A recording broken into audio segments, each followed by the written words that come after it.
Greetings and welcome to Pinball Help. Mike here. Today I have got this power driver board on the bench. This is one that I got from Wayne in Australia, which I have talked about before. He makes these really amazing power driver boards. You can see a little Australian thing there. And it's a complete copy of the original Bally's. He removes the high power version because he sells also LEDs and stuff. It's a really good, very robust board. You can see easily serviceable. Well, in this case, this came out of that KISS machine that I was working on, and they took it back and everything was working, but when they went to put it all back together, they plugged in something wrong, set the wrong voltage, and one of the coils went out on the machine. It was the kick-out coil. So we diagnosed, which one of these driver transistors it did. We fully checked continuity from the coil to the boards and all that, and everything worked except the coil wouldn't fire. He was able to trigger the coil to fire by shorting one end of it to ground, so we knew there was power being delivered to it, so it wasn't being fired. So we knew it was a problem on the driver board. Something had burned out.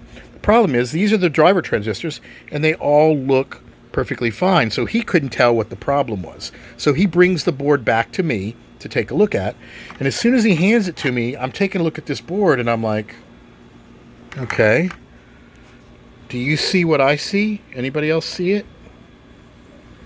Do you? Right there, you see that?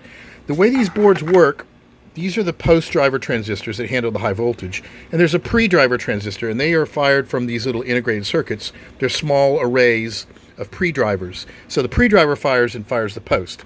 In this case, there's something definitely off. You see that chip right there? There's like a big chunk out of it. It just blew up. Here's another one of them, and you see that's what they're supposed to look like normally. That's definitely not right. So let's take a look at this under the microscope here, and let's see if I can flip it around and show you a little bit close up. There it is right there. Look at that. There is your pre-driver blew up, melted. So one look at this board and I know, okay, that's our problem. Now this is a surface mount. These are through holes. They're a lot easier to deal with. Surface mount stuff, a little bit more specialized. I am not particularly good at it because my eyes are just not what they're used to be. But Wayne is going to send me one of these SMD things. So I'm going to try to fix this board myself in a future episode. But for now, I just swapped this board out for another one. But there's an example. I don't know if the main driver associated with this is also blown.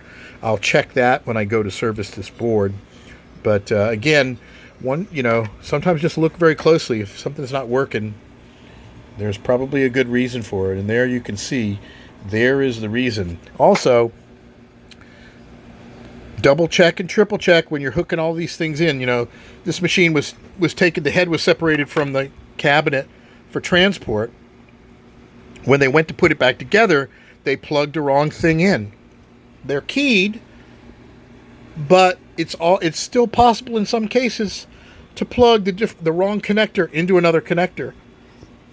So it's always be diligent in taking a look at this. Double check, triple check before you apply power, because you just don't know.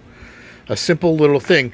This guy's game has been sitting in his house now for months because he was 150 miles away, and so we had to go diagnose back and forth before we could actually identify what the problem was. And I finally got the board back, and I could see there's clearly what the problem is.